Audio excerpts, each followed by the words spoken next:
Because of the Halloween season, I'll be giving a quick overview of some of my favorite horror films. I'm a big horror movie fan if you didn't know that, and this is just something I felt like doing and thought would be cool to do sometime, so I put these movies together and just made a quick list. I would have tried to bring this list to 10, but I wanted to get this done quick, so I just narrowed it down to 5, although that might have been not as easy. And I may have forgotten about a couple of the films I had in mind before, but for now, let's just say this is the real list. Here it is, my top 5 favorite horror films. Number 5, Saw.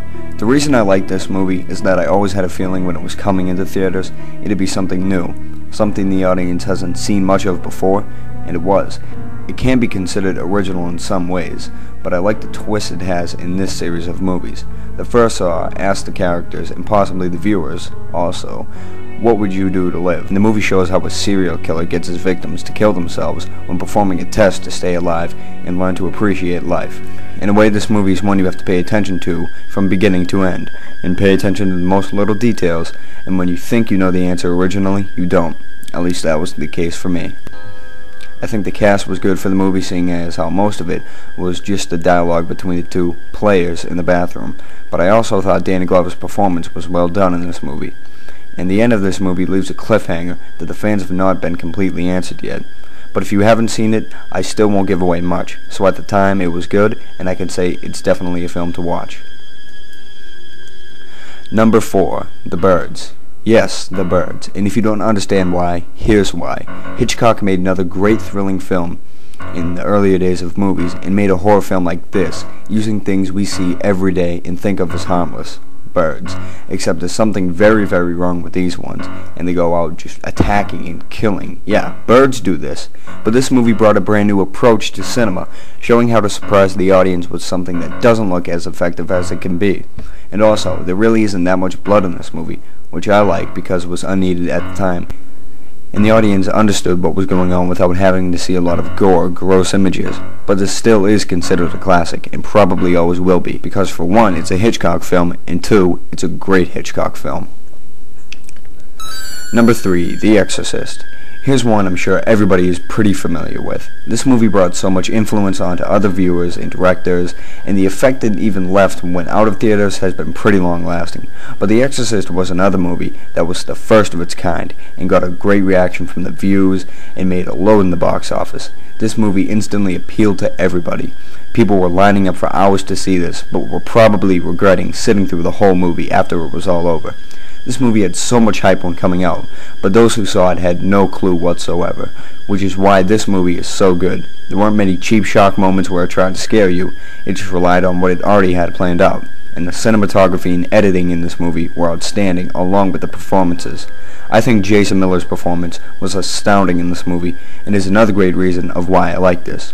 The other story besides the story of the supernatural is the story of the psychological, and it brought a great understanding of the seriousness of this film.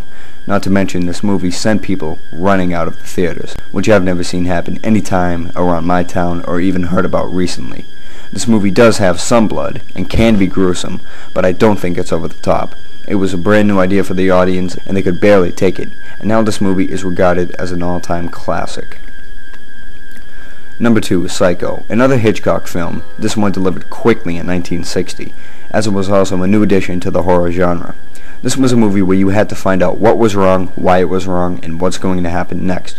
The performances were great, considering it revolved really only around 2 characters mostly, and you had to try to figure out the both of them. And what happens about halfway through the movie was a big shock to audiences, because Hitchcock did something that was not done much before. They got the audience asking many questions about how the movie would go after what he did. This movie has a great plot, it doesn't get too full of itself, and you change opinions during the movie, thinking you know the answer and then not sure, and then back to that same answer. This movie has been parodied hundreds if not thousands of times. From cartoons to sitcoms to other movies, this film has become almost immortal, and is easily a classic, and another great addition to the legacy of Alfred Hitchcock. Not to mention the other astounding performances by the actors like Anthony Perkins and Janet Leigh. And number 1, here it is, Halloween. This is my favorite for so many reasons. Low budget, short filming time, Great cinematography and scenery, great script, plot, and incredible performance from the cast, most unknown at the time besides Donald Pleasence, who gives an unforgettable performance as Dr. Loomis. This movie just brought the slasher genre on the board, but it was the best of its kind. Sorry to say, but Friday the 13th, every one of them are terrible excuses for movies, because they tried to emulate this movie style. This movie brought fans so much into the series that it became essential to keep Michael Myers, because he came back in 6 sequels, all the sequels besides Halloween 2, sucking hard, but I still watch them a lot and still even enjoy them, even though they're low in direct quality, because I'm a big fan of the series. The series has always been enjoyable to me and to many other Halloween fans, and like many other fans out there, I was furious after seeing the remake, and thank God I watched it online. But going back to the original, it's my favorite because it's so easy to get into, with a great soundtrack to keep you creeped out during normal scenes. The soundtrack is so influential on this film, because once that theme starts playing, it sets the tone. No blood, just all Class A thrills and scares. No cheap scares, no corny unneeded gags, and no bullshit. This movie is completely what the horror genre needed. And it has a great cast like Jamie Lee Curtis with her great performance in this movie, and also great writing and pretty good continuity and directing by John Carpenter. This movie's easily my favorite horror movie, and probably always will be. So, thanks for watching this video, and you never know, I might just come up in the next couple of days with a quick horror movie review, one of my favorites maybe. But in the meantime, if you did like this video, or you'd like my others too, just go over to my name, right next to it, click subscribe, or even click on my name, go to my channel, click subscribe there, and my next videos will be coming at you. So thanks for watching, and see you later. From my love Notori in the castle east to the master bedroom where the vampire